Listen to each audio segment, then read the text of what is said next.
Извинете, може ли пари? След 2 месеца. Нашия брат се изгуби на мощно за него. Хора! Трябва да се върна на университета. О, не бе, брат. Искат ме. Не съм си го научил. Аз след една седмица трябва, да. Аз след 2 години. Ей, господине! Ама един тук ма пусна нищо няма.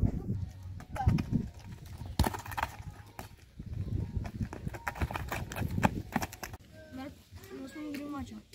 Да нам да ги разбим. Да, после ще Ще разбим. момчета! Ти ли си новия? Ти ли си новия играча? Да. Успех, брат. Благодаря. Трябва да ги бим. Трябва утре да ги бим.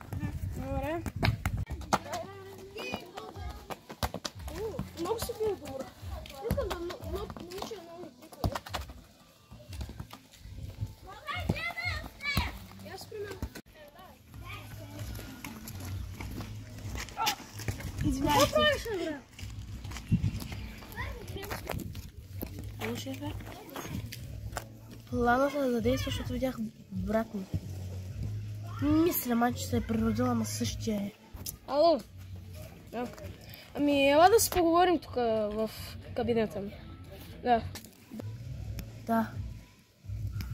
Да, идвам. След 5 минути съм там. Ами, добре, айде, чакам те в кабинета. Айде, чао.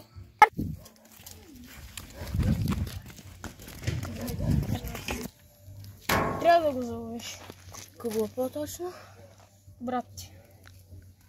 Ама, ти не разбрахте ли, че прилича на брат ми А? Е друг. Трябва да го заловиш веднага. Незабавно. Да ви подскажа.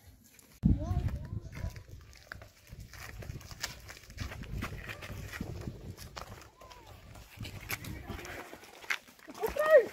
Ще видиш. Какво правиш? Ще видиш аз скоро. Ей, ще. Ти ли си брат на Антон. Кой? Антон. Ти си ли брат на Антон? Кой то съм ти? Ей. Аз не го познавам. Не го познавам. Не го познавам. Затни го.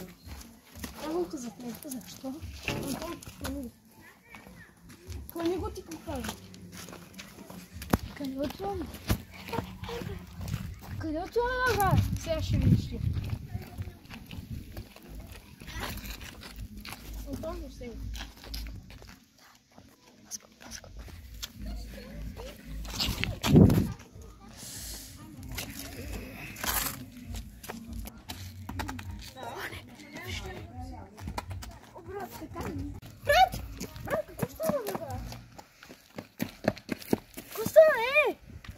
Брат, добре ли си? Какво ти стана? Кошмар ли съм? Бе, това не е. Кошмар ли съм? Някакъв човек такъв.